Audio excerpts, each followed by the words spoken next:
যাইয়া এই উম্মতের লাগিয়া এই কোরআন পর্যন্ত এমনি এমনি আসে নাই গো বাজান।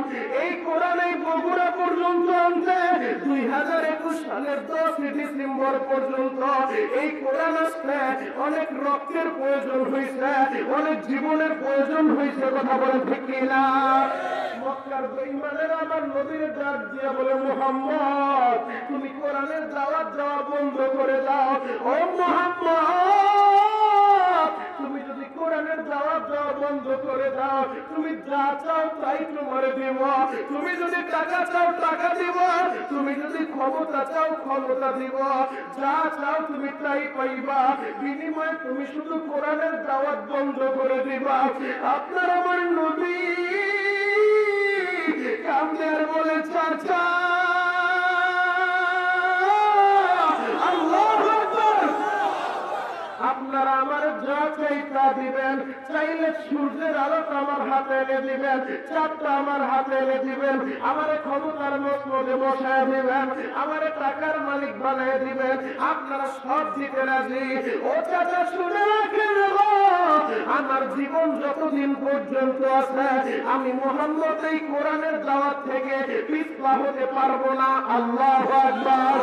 আমি এই কোরআনের দাওয়াত দিয়ে যাব, কারণ আমার উম্মত আমি নবী আল্লাহ গোটা দুনিয়ার জন্য রহমত করে পাঠাইছে। আমার একটা উম্মত যদি জাহান্নামে যায় গো চাচা, আমি মুহাম্মদ কিন্তু মানতে পারবো না। এই জন্যই তো নবী পুরাটা জিন্দেগি এই উম্মতের জন্য পাগল ছিলেন, এই উম্মতের জন্য কেঁদেছেন। এই বগুড়ার যুবক রে এখনো পর্যন্ত রোজা মুবারকে শুইয়া এই উম্মতের জন্য কাঁদে। এই উম্মতের জন্য কাঁদতে কাঁদতে রোজার মাটিটা কাদা হয়ে যাবে। হাসরের ময়দানে যেদিন সমস্ত মানুষগুলা দাঁড়াবে, আমাদের নবীও যেদিন দাঁড়াবে, সেদিন নবীর কফিনের ভিতরে কাদা লাগানো থাকবে। কারণ চোখের পানি ঝরতে ঝরতে ওই রোজা আফতারের মাটিটা কাদা হয়ে যাবে। সমস্ত প্রশংসার মালিককে। মাহফিল আসার তৌফিক দিয়েছেন কে? মাহফিল থেকে যাইবার তৌফিক দিবেন কে? কেউ যেটা পারে না সেটা পারে কে? কেউ যেটা দেখে না সেটা দেখে কে? কেউ যেটা শোনে না সেটা শোনে কে? ওই আল্লাহ আছে না নাই? বিশ্বাস হয়? সবার বিশ্বাস হয়? আল্লাহু আকবার বলেন তো। আরো জোরে বলেন আল্লাহু আকবার। আলোচনা যত সময় চলে থাকবেন না বাঁচবেন? আলোচনা শেষ পর্যন্ত থাকবেন তো ইনশাআল্লাহ? সবাই থাকবে? সবাই থাকবে? আল্লাহকে হাত উঁচু করে দেখান তো কে কে বাঁচবেন?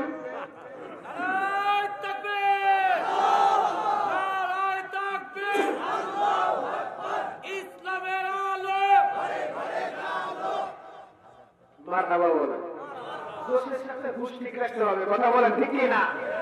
যাই হোক, আলোচনা আমাদেরকে দিলের কান দিয়ে আলোচনা শুনতে হবে। কথা বুঝতে পারছেন তো ইনশাআল্লাহ? যেহেতু জনসংখ্যা কম, আমার 2021 সালে আমার লাইফে সবচেয়ে কম শ্রোতাদের সামনে আলোচনা করলাম। কারণ আপনারা ইউটিউব যারা দেখেন, ফেসবুক যারা দেখেন, আমাদের প্রতিদিনের এক একটা প্রোগ্রামে হাজার হাজার মানুষ জনসমুদ্র থাকে। তো আলহামদুলিল্লাহ, আল্লাহ তাআলা যে অবস্থাতেই রাখো, লোক কম হোক আর বেশি হোক সেটা দেখার বিষয় নয়। তবে আমাদের আজকে মন বলে আল্লাহ তাআলা আমাদের কাউকে খালি ফেরায় দিবে না, আমাদের সবাইকে আল্লাহ তাআলা মাফ করবে। সকলে বলে না আমিন। এটা জান্নাতের একটা বাগান। এই মুহূর্তে হাদিসের ঘোষণা অনুযায়ী এটা জান্নাতের একটা বাগান। আর জান্নাতের প্যান্ডেলে বসে কারা? জান্নাতীরা না জাহান্নামীরা? আওয়াজ দিয়ে বলেন, কারা বসে? জান্নাতীরা। যেহেতু আল্লাহ আমাদেরকে বসাইছে, আশা করা যায় আল্লাহ আমাদেরকে জান্নাত দিবে। কথা বলেন ঠিক কিনা? এজন্য লম্বা খুতবা করলাম না, খুতবা ছাড়াই, ভূমিকা ছাড়াই আজকে আলোচনা করবো অল্প সময়। বিরাট মিসালের সওয়াব ওয়াজ মাহফিল ফুলদিঘি নবীনপাড়া জামে মসজিদ। আজকের মাহফিলের সভাপতির আসনকে যিনি অলঙ্কৃত করেছেন জনাব অধ্যক্ষ Mohammad Abu Jafar Ali, technical school and college. সভাপতি সাহেব আছেন? সভাপতি সাহেব নেই, উনি একজন আছেন। আজকের মাহফিলের আরেকজন সভাপতি জনাব মোহাম্মদ জাকির হোসেন সাহেব, প্রধান উপদেষ্টা অত্র মসজিদ। আল্লাহ তাআলা তার হায়াতকে লম্বা করে দিক। সকলে বলেন আমিন। আজকের মাহফিলের সহসভাপতি অনেকের নাম আসছে। আজকের মাহফিলের প্রধান অতিথি আপনাদের বগুড়া পৌরসভার মাটি ও মানুষের প্রাণপ্রিয় ব্যক্তিত্ব জনাব মোহাম্মদ রেজাউল করিম বাদশা সাহেব, আল্লাহ তাআলা মেয়র সাহেবের হায়াতকেও লম্বা করে দিক সকলে বলেন আমিন। আজকের মাহফিলের বিশেষ অতিথি জনাব একেএম আসাদুর রহমান দুলু সাহেব, প্যানেল চেয়ারম্যান বগুড়া জেলা পরিষদ ও যুগ্ম সাধারণ সম্পাদক বগুড়া জেলা আওয়ামী লীগ। আজকের মাহফিলের আরো একজন বিশেষ অতিথি জনাব সৈয়দ আবু জাফর সিদ্দিক রিপন সাহেব, সিনিয়র সহসভাপতি স্বেচ্ছাসেবক লীগ বগুড়া জেলা শাখা। আজকের মাহফিলে একটু সময় আলোচনা করতেছিলেন দ্বিতীয় বক্তা হাফেজ মাওলানা আহসান হাবিব শাকিল সাহেব। আজকের মাহফিলে আলোচনা করেছেন হাফেজ ও কারি মোহাম্মদ মিজানুর রহমান সাহেব। আমন্ত্রিত অনেকের নাম এসেছে, এতগুলো নাম পড়ার সময় নেই। আজকের মাহফিলের আহ্বানে জনাব আজহার আলী সভাপতি অত্র মসজিদের সভাপতি আছে অসুস্থ, আল্লাহ তাআলা তাকে সুস্থতার নিয়ামত দান করুক, সকলে বলেন আমিন। তাহলে আমি আপনাদের কাছে জানতে চাই, আমাদের আল্লাহ কয়জন? আওয়াজ করে কথা বলতে হবে, আল্লাহ কয়জন? আল্লাহ তাআলা এক এক মানুষকে এক এক সিফত দিয়ে বানিয়েছে। আমার আল্লাহ একটা ব্যতিক্রম ধর্মীয় মানুষ বানাইছে। আমার সামনে যারা বসে তারা কথা না বললে আমিও কথা বলতে পারি না। বাজান, মনে কষ্ট নেবেন না, আমি কোন নেতার নাম নিতে বলবো না, কোন দলের বিরুদ্ধেও কথা বলবো না, কোন দলের প্রশংসাও আমি করতে যাব না। তবে আমি কোরআন সুন্নাহ থেকে কিছু কথা বলবো। যখন সুবহানাল্লাহ আলহামদুলিল্লাহ আল্লাহু আকবার বলার টাইম আসবে, 2021 সালে এত উচ্চ আওয়াজ আপনি কথা বলেন নাই। আজকের এই ফুলদিঘি নবীন পাড়া এই ওয়াজ মাহফিলে বসে যত উচ্চ আওয়াজে আমার আল্লাহর নাম নেবেন, সুবহানাল্লাহ আলহামদুলিল্লাহ আল্লাহু আকবার এই তাসবিহ করবেন।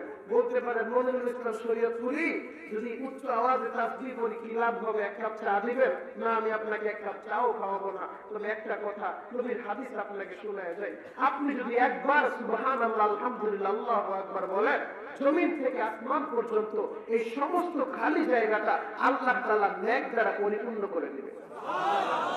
আরো আসবে বলেন। শুধু তাই না, একবার যদি আপনি সুবহানাল্লাহ আলহামদুলিল্লাহ আল্লাহু আকবার বলেন, জান্নাতের ভিতরে আল্লাহ রাব্বুল আলামিন আপনার জন্য একটা সুবহানাল্লাহ গাছ লাগায় দেবে। সাহাবীরা বললেন, নবী গো, ওই গাছটার দৈর্ঘ্য প্রস্থ কেমন হবে? আল্লাহর নবী বললেন, একটা যুদ্ধের তেজস্ব ঘোড়া যদি 500 বছর পর্যন্ত দৌড়াইতে থাকে, এরপরও ওই সুবহানাল্লাহর গাছের ছায়া অতিক্রম করা সম্ভব না। আল্লাহু আকবার, আরো জোরে বলুন আল্লাহু আকবার। আমার নবীর কলিজায় কেউ আঘাত করে, যদি কখনো এমন টাইম এসে যায় আমার ইসলামকে কটাক্ষ করে মাইনাস করতে চায়, কে কোন দল করেন দেখার টাইম নেই। যে যেই দল করেন না কেন, আমরা মুসলমান, এক আল্লাহর গোলাম, এক নবীর উম্মত। আমাদের কাবা এক, আমাদের মদিনা এক, আমাদের ধর্ম এক, আমাদের কিতাব এক। আমরা মুসলমান ভাই ভাই হাতে হাত রেখে চিত্তকণ্ঠে বগুড়া জেলা থেকে অঙ্গীকার করতে হবে, আমরা এক আল্লাহর গোলাম, এক নবীর উম্মত। বগুড়ার মাটিতে যদি কোনো কুলাঙ্গার আমার নবীর নিয়ে কটাক্ষ করে আমার ইসলামকে মাইনাস করতে চায়, বগুড়ার মুসলমান তার দাঁত ভাঙা জবাব দিয়ে কথা বলে ঠিক না।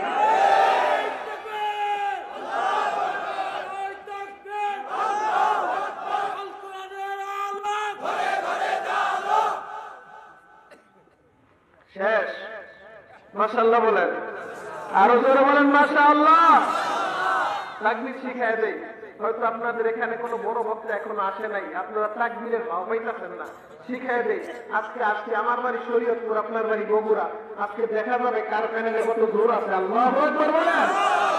আমি তাকবীর দেব, আমার সাথে তাকবীর দিবেন। বয়ানের শেষ পর্যন্ত এইভাবে তাকবীর চলবে। তাকবীর যখন দিবেন, মাজারা টান করে হযরত ওমরের মতো দাঁড়ায় যাবেন।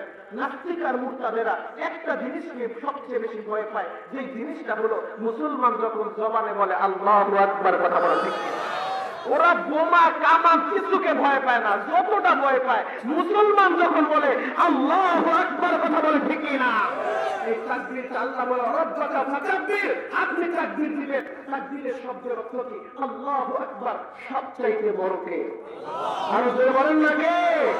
আপনি বলবেন সবচাইতে বড় আল্লাহ, আমার আল্লাহ আপনাকে বড় করে দিবে, জান্নাতে বড় করবে, দুনিয়াতেও বড় করবে, সম্মানের দিক থেকে আল্লাহ আপনাকে বড় করে দিবে। তাকবীর হবে এইভাবে, নারে তাকবীর। হয় নাই? যারা বিবাহ করছেন তারা এবার আওয়াজ দিবেন, যারা বিয়ে করো নাই, যুবক ছোট্ট বাচ্চা তোমরা চুপ থাকবা, যারা অবিবাহিত তারা চুপ থাকবেন, যারা বিয়ে করছেন তারা আমার সাথে তাকবীরটা দিবেন। রেডি? দেখা যাবে এই বগুড়া ফুল দিঘির ভিতরে, ফুল দিঘি নবীন পাড়ার ভিতরে বিবাহিতদের জোর বেশি না অবিবাহিতদের জোর বেশি, আজকে একটা প্রমাণ হয়ে যাবে। কথা বলে ঠিক না? যারা বিবাহিত তারা তাকবীর, যারা বিবাহিত না অবিবাহিত, মাশাআল্লাহ অনেক আওয়াজ। এবার অবিবাহিত যারা যুবক, আজকে যদি হেরে যাও সব জায়গায় হারতে হবে। রেডি? নারায়ে তাকবীর, মাশাআল্লাহ বরাবরই আছে। এবার বিবাহিত অবিবাহিত ডানে বামে সামনে পিছনে যারা আছেন সবাই একসাথে নারায়ে তাকবীর, আল্লাহু আকবার। আল কোরআনের আলো, আল হাদিসের আলো, দুনিয়ার মুসলিম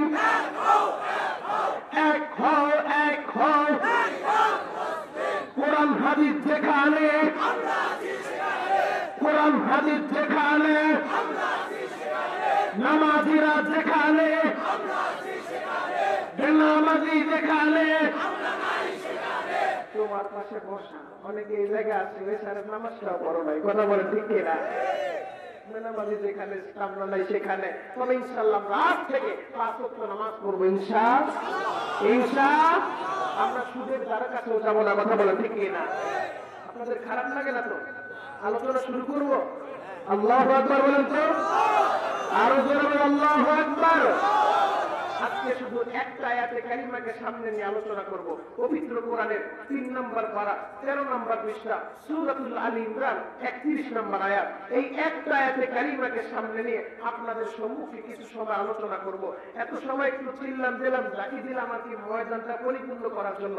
এখন লোকজন আসছে, বয়ানের একটা পরিবেশ হয়েছে, এখন আলোচনা করা যায় ইনশাআল্লাহ। আমি যে আয়াতে কারিমা তেলাওয়াত করব, যারা পারেন আয়াতটা পড়বেন, আর যদি না পারেন আয়াতটা দিলের কানে শুনবেন। আমি যখন তেলাওয়াত শেষ করব আল্লাহু আকবার বলে আমার আল্লাহকে খুশি করবেন। পারবেন তো ইনশাআল্লাহ? আউযু বিল্লাহি মিনাশ শাইতানির রাজীম। বিসমিল্লাহির রাহমানির রাহিম। কুল ইন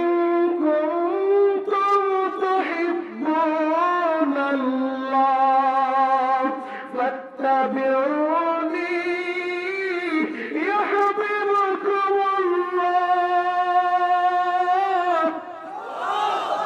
ويغفر لكم ذنوبكم والله غفور رحيم। এই আয়াতের ভিতরে আল্লাহ ডাক দিয়ে বলেন, নবী গো আপনি দুনিয়ার মানুষের কাছে বলে দেন গো নবী, ও তার নবী, যারা আমি আল্লাহরে ভালোবাসতে চাই তারা যেন আগে আপনি নবীরে ভালোবাসে, আপনি নবীর ইত্তেবা অনুসরণ করে। হে বগুড়ার যুবক, আমি আপনাদের কাছে জানতে চাই আমরা আল্লাহকে ভালোবাসতে চাই কি চাই না? যারা যারা চাই আল্লাহু আকবার বলেন, আরো জোরে বলেন আল্লাহু আকবার। আল্লাহ বলেন, নবী গো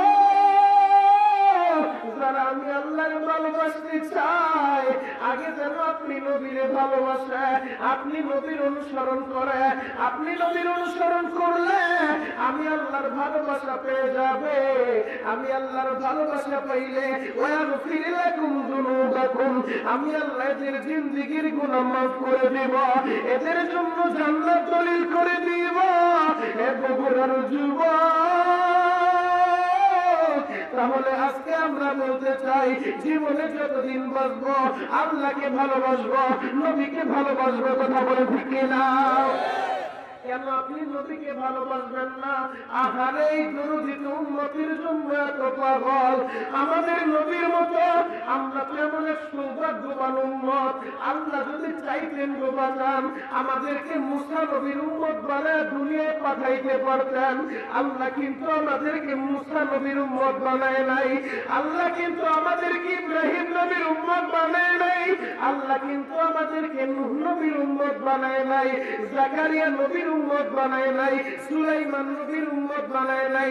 আল্লাহ আমাদেরকে এমন এক নবীর উম্মত বানাইছেন যিনি হলেন নবীদের নবী, ইমামুল মুরসালিন, খাতামুন নবীন, শাফিউল মুজনাবিন। আমাদের নবী নবীদের নবী, কথা বলে ঠিক না?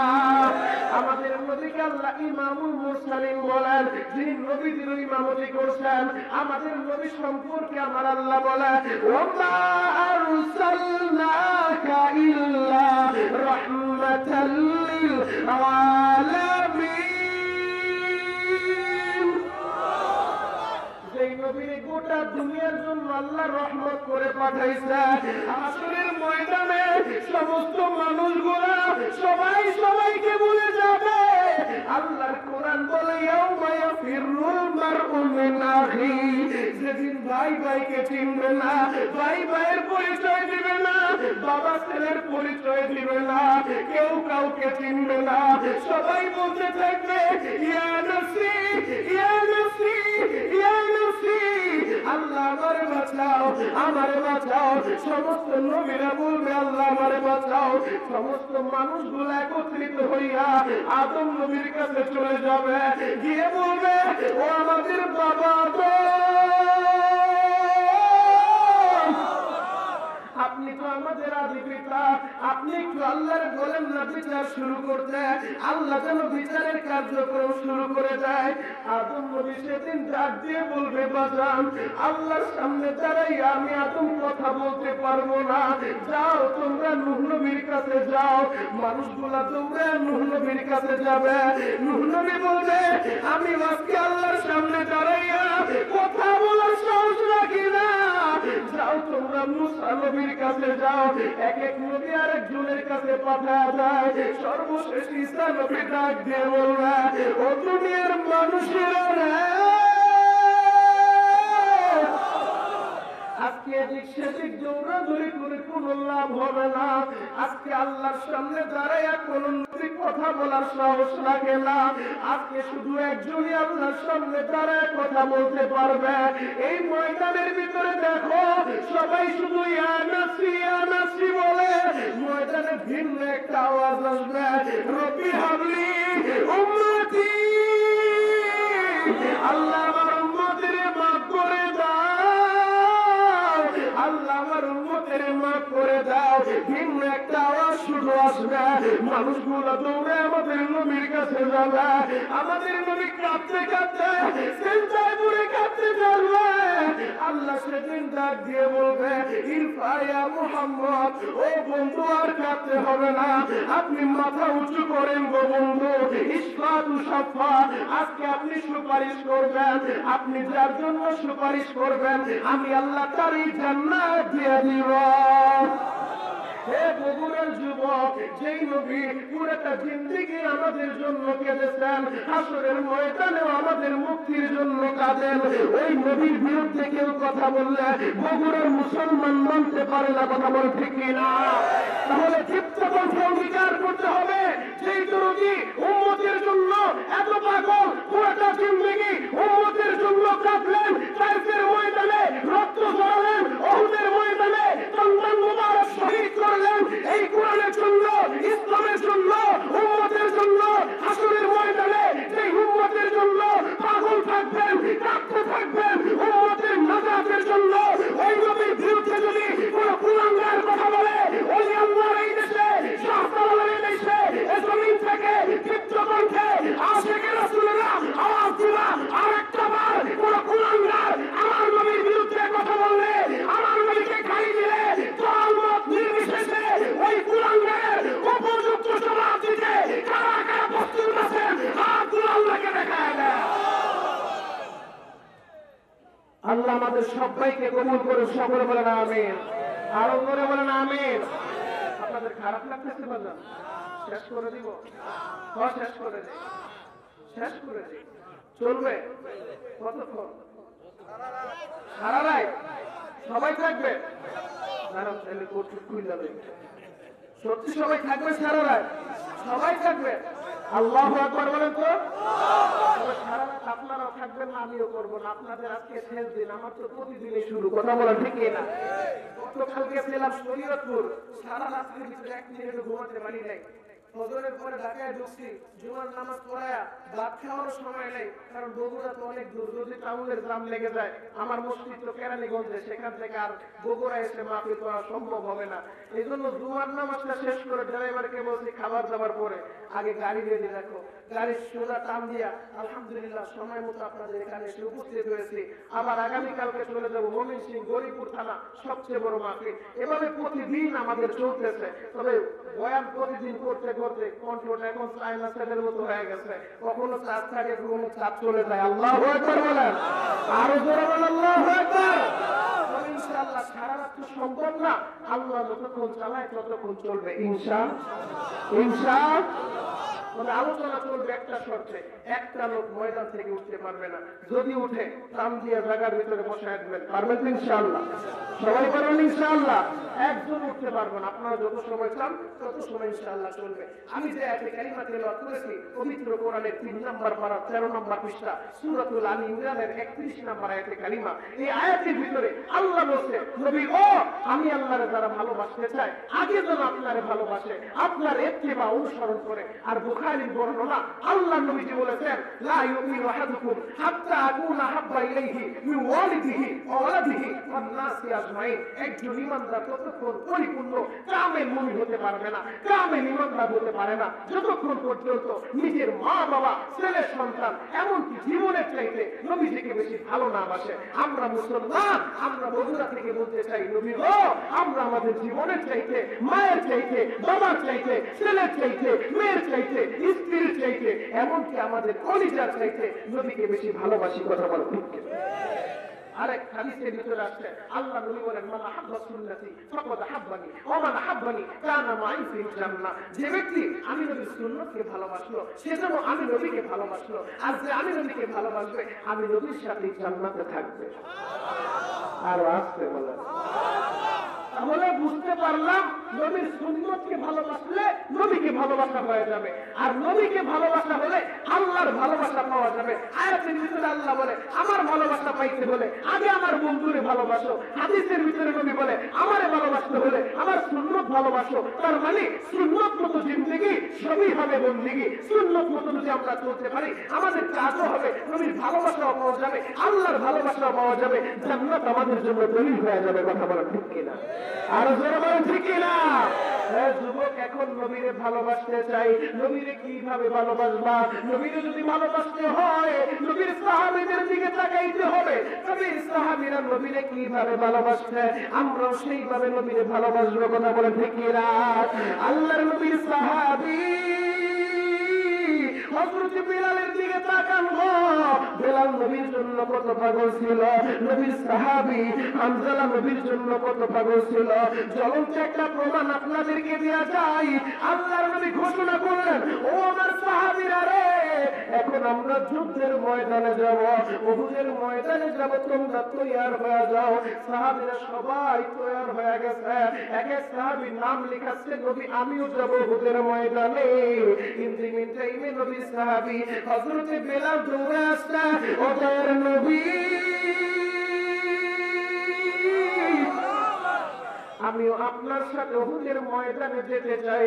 নবী বললেন, বিলাল রে তোমাকে এই যুদ্ধে যেতে হবে না, জামাই শহীদ হইছে, ওই রক্তাক্ত জামা নিয়া শহীদদেরকে দাফন করে দেয়। আল্লাহ নবী বললেন, সাহাবীরা রে এই শহীদদেরকে টেনে টেনে এক জায়গায় জমা করো, এরপরে তোমরা তাদেরকে জানাজা দিয়া দাফন করে দাও। উহুদের ময়দানের এক কর্নার থেকে এক মহিলা কান্না সুরে বলতেছে, ওখানে নবী আমার আমি হানজালারে গোসল না দিয়ে আপনি দাফন দিবেন না। নবী বললেন তুমি কেন? ওই মহিলা ডাক দিয়ে বলেন নবী গো, আমার স্বামীর নাম হানজালা, আপনার সাথে যুদ্ধে আসতে চাইছিল, আপনি তারে পারমিশন দেন নাই। আমার স্বামী যখন শুনছে আপনি শহীদ হয়ে গেছেন, আমার স্বামী তখন গোসল তার উপরে ফরজ ছিল, গোসলটাও সে করে নাই, পাগলের মতো দৌড়া চলে আসছে। ও বলে নবী আমার স্বামীর গোসল না দিয়ে আপনি দাফন দিবেন না। নবী বললেন সাহাবীরা তোমরা হানজালারে খুঁজে বের করো। হানজালার লাশ খুঁজতে খুঁজতে হানজালারে যখন পাইছে দেখে হানজালার মাথা বেয়ে বেয়ে পানি ঝরতেছে, দাড়ি বেয়ে বেয়ে পানি ঝরতেছে। জিবরাইল চলে আসছে, ও দয়ার নবী আপনি হানজালারে গোসল দেওয়ার জন্য পাগল হয়ে গেছেন, হানজালারে গোসল দেওয়া লাগবে না। ও ভাই জিবরাইল হানজালার উপরে গোসল ফরজ। ও নবী হানজালা আপনার মৃত্যুর সংবাদ সহ্য করতে পারে নাই, হানজালা গোসল না করিয়া দুনিয়ার পানি দিয়া গোসল না করিয়া জান্নাতের আশায় আপনার ভালোবাসায় দৌড়ে ময়দানে চলে আসছে। এই জন্য আমার আল্লাহর আদেশে হানজালারে ফেরেশতারা আসমানে উঠাইয়া জান্নাতের পানি দিয়া হানজালারে গোসল করে দিছে, হানজালারে গোসল করে দিছে। এ বগুড়ার বাইরে রে, এ পর্দার আমার মা বোনেরা, হানজালায় দুনিয়ায় থাকিয়া জান্নাতের পানি দিয়া গোসল পায় কেন? বলে হানজালার দিলের ভিতরে নবীর ভালোবাসা ছিল। কথা বলে ঠিক কিনা? হানজালা যদি দুনিয়ায় থাকিয়া জান্নাতের পানি দিয়া গোসল পাইতে পারে নবীর ভালোবাসা, যুবক তোমার মনটায় কি চায় না তুমি নবীকে ভালোবাসবা? জিন্দেগিতে কোনোদিন নবীর কষ্ট দিবা না, নবীর আঘাত দিবা না, নবীর মনে কষ্ট দিবা না, নবীর সুন্নাত অনুযায়ী তোমার জিন্দেগি গঠন করবা। কোন কুলাঙ্গার তোমার চোখের সামনে আমার নবীর গালি দিলে তখন আর ডানে বামে তাকানোর সুযোগ দিবা না, পায়ের জুতাটা খুলিয়া ওই কুলাঙ্গারের গালের ভিতরে বসায় নেবা। কথা বলে আমরা মুসলমান, আমরা আমাদের জীবনের চাইতে আমাদের নবীকে বেশি ভালোবাসি। ভাই ওই নবীর কলিজায় কোনোদিন আঘাত দিও না। বগুড়ার যুবক ছোট্ট ছোট্ট বালকেরা আমার নবীর জন্য পাগল ছিল, আমার নবীরে কত ভালোবাসতো। জ্বলন্ত একটা ঘটনা তোমাদেরকে বললে হয়তো তোমরা বুঝবা। ছোট্ট একটা বালক, নাম তার তালহা। নাম কি সবাই বলেন? আপনাদের খারাপ লাগতেছে না? শেষ করে দিব। আল্লাহু আকবার বলেন তো, আরো জোরে বলেন আল্লাহু আকবার। ছোট্ট একটা বালক, নাম তার তালহা। এই তালহা তার বাবারে ডাক দিয়ে বলে বাবা প্রতিদিন তুমি সুন্দর করে ভালো পোশাক পরে বয়ান শুনতে যাও, তুমি কোথায় যাও? বলে আমি তো নবীর দরবারে যাই, নবী ওয়াজ করে, নবীর ওয়াজ শুনতে যাই। তালহা বলে বাবা গো তুমি নবীর দরবারে যাও নবীর বয়ান শুনতে, আমারও মন চায় আমি আমার নবীর বয়ান শুনবো, নবীর চেহারাটা দেখবো। আল্লাহু আকবার, আরো জোরে বলেন আল্লাহু আকবার। আজকের এই যে ফুলদিঘি নবীন পাড়া জামে মসজিদের মাহফিল আপনি বয়ান শুনতে আসছেন, আপনার ছোট বাচ্চাটাও বলছে বাবা গো মনিরুল ইসলাম শরীয়তপুরি আসবে, আমিও যাবো বয়ান শুনবো। আপনার নাতিটা বলছে দাদা ভাই আপনি মাহফিলে যান, আমারও নিয়ে যান। তাই হযরতে তালহা তার বাবাকে ডাক দিয়ে বলে, বাবার নাম হযরতে বারা রাদিয়াল্লাহু তাআলা আনহু, বাবাকে ডাক দিয়ে বলে বাবা গো তুমি নবীর দরবারে যাইবা, আমারও নিয়ে যাইবা, আমিও নবীর বয়ান শুনবো। তালহার বাবা বলল ঠিক আছে যাও, আজকে তোমারে আমার সাথে নবীর দরবারে নিয়ে যাইব নবীর বয়ান শোনার জন্য। তালহা তার বাবার সাথে নবীর দরবার আসছে, নবীজি বয়ান করতেছে। হ্যাঁ যুবক জানে পাবে নজর নাই, এক নজরে তাকায় থাকো, দেখো একটা বালক আমার নবীরে কত ভালোবাসে, কেন তুমি নবীরে ভালোবাসবো না? কেন তুমি নবীরে ভালোবাসবো না? ওই তালহা বাবার সাথে আসছে, নবী বয়ান করতেছে, তালহা বয়ান শুনতেছে। নবী যখন বয়ান শেষ করে দিলেন সাহাবীরা যে যার মতো বাড়ির দিকে রওনা দিচ্ছে। আজকের এই বগুড়া শহরে যখন বয়ানটা শেষ করবো আখিরি মনোযোগ দিব, বয়ান শেষ হওয়ার পরে আপনারা সবাই সবার বাড়ির দিকে রওনা দিবেন। তো নবীর বয়ান শেষ হয়েছে, সাহাবীরাও সবাই সবার বাড়ির দিকে রওনা দিচ্ছে। এই লিমিট টাইমে হযরতে তালহা ছোট্ট বালক বাবারে ডাক দিয়ে বলে বাবা গো বয়ান শেষ? বলে হ্যাঁ। বাবা তুমি তো চলে যাইবা, যাওয়ার আগে আমার একটু অনুমতি দাও, তুমি এই জায়গায় দাঁড়াও, আমি একটু নবীর সাথে পার্সোনাল কথা বলবো। আপনাদের মন খারাপ? সুবহানাল্লাহ, জোরে বলেন। ছোট্ট বালক বলে আমি নবীর সাথে পার্সোনাল কথা বলবো। চিন্তা করে দেখেন, হযরতে বারা বলে, বাবা রে তুই আমার নবীর সাথে কি পার্সোনাল কথা বলবি? বাবা, নবীরে দেখে আমার মনটা ভরে নাই, এত সময় নবীর দিকে তাকাচ্ছিলাম কিন্তু আমার মনটা ভরে নাই, আমি একটু নবীর কাছে যাই, পার্সোনাল কিছু কথা বলে আসি আর নবীর একটু ভালো করে দেখে আসি। হযরতে বারা বললেন, ঠিক আছে বাবা, আমি এই জায়গায় দাঁড়াইলাম, তুমি তাড়াতাড়ি যাও, নবীর সামনে কি বলবা বলে আসো। ছোট্ট বালক দৌড়ে নবীর সামনে গেছে। আমাদের নবীর আদর্শ দেখেন, নবীর সামনে গিয়ে ছোট্ট বালক বলে, ইয়া রাসূলুল্লাহ, ইয়া হাবিবাল্লাহ, আমার নাম তালহা, আমার বাবার নাম বারা, ও দয়ার নবী, আমি আপনাকে আমার জীবনের চেয়েও বেশি ভালোবাসি। নবী এই কথা শুনে অবাক হয়ে গেছে। ছোট্ট বালক বলতেছে, নবী আমার নাম তালহা, আমার বাবার নাম বারা, ও নবী আমি আপনারে আমার জীবনের চাইতেও বেশি ভালোবাসি।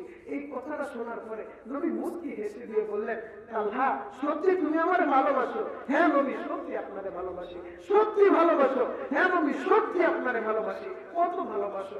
বলে আমার বাবার চাইতেও আপনারে বেশি ভালোবাসি। আল্লাহ নবী বললেন, তালহা তাহলে কি আমি পরীক্ষা করব?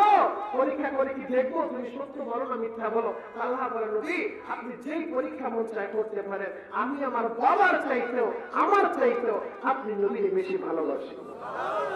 আল্লাহ নবী বললেন, তালহা সত্যি কি তুমি আমারে বেশি ভালোবাসো? হ্যাঁ নবী, হ্যাঁ আমি আপনারে আমার বাবার চাইতেও বেশি ভালোবাসি, আমার মায়ের চাইতেও বেশি ভালোবাসি, আমার জীবনের চাইতেও বেশি ভালোবাসি। আল্লাহ নবী বললেন, তালহারে আমি তাহলে যেই আদেশ তোমারে করব সেই কাজ তুমি করতে পারবা? হ্যাঁ নবী পারবো। আল্লাহ নবী বললেন, তালহারে আমি যদি বলি তোমার বাবার একটা কোপ দিয়া দুই টুকরা করে ফেলবা, তুমি কি পারবা? ছোট্ট বালক ইমাম কাকে বলে গো? ছোট্ট বালক বলে, নবী গো আপনি যদি বলেন আমার বাবারে কোপ দিয়া দুই টুকরা করতে হবে, আমি তালহা সেটাও পারবো। আর আসতে বলেন। নবী অবাক হয়ে গেছে, বালক বলে কি? ছোট্ট বাচ্চা তার বাবারে কোপ দিয়া দুই টুকরা করে ফেলবে? আল্লাহ নবী বললেন, বড় একটা তরবারি তালহার হাতে দিলেন, মানুষটা ছোট্ট, তরবারিটা তার চাইতেও বড়। আল্লাহ নবী বললেন, এই নাও তরবারি দিলাম, যাও তোমার বাবার একটা কোপ দিয়া তোমার বাবার গর্দনটা আলাদা করে আমার কাছে গর্দনটা নিয়ে আসবা। তালহা তরবারিটা হাতে নিয়া নিজের চাইতেও লম্বায় তরবারিটা বড়, তরবারিটা হাতে নিয়া পাগলের মতো জোর দিছে, বাবারে কোপ দিবে পাগলের মতো যখন জোর দিছে, আল্লাহ নবী অবাক হয়ে তাকায় রয়েছে। আল্লাহ নবী বললেন, আমার সাহাবীরা রে তোমরা তালহারে ধরো, তালহারে থামাও। আর আমি তোর বাবার গর্দন চাই নাই, আমি শুধু পরীক্ষা করতে চাইছি, তালহা তো আমারে ভালোবাসে, তোমরা ওরে ধরো। সাহাবীরা তালহারে ধরছে। আল্লাহ নবী বললেন, তালহা আমি তোমার বাবার গর্দন চাই না, আমি শুধু দেখতে চাইছি তুমি আমার কতটা ভালোবাসো। এ তালহা তুমি পরীক্ষায় পাস করছো রে তালহা, এ তালহা আমি নবী আজকে তোমার ফলাফল জানাই দিলাম, আজ থেকে তুমি আমার, আমি নবী হয়ে গেলাম তোমার। তালহা তুমি আমারে ভালোবাসো, আমিও তোমারে ভালোবাসি। এই তালহা বাবার সাথে নবীর বয়ান শুনে আল্লাহ নবীর দরবার থেকে যাওয়ার পর হঠাৎ করে একদিন তালহা অসুস্থ হয়ে গেছে। তালহা এত অসুস্থ বাজান, আল্লাহ নবী তালহারে দেখতে গেছে। তালহারে দেখতে যাওয়ার পর আল্লাহ নবী দেখে তালহার শরীর কাঁপতেছে, তালহা কথা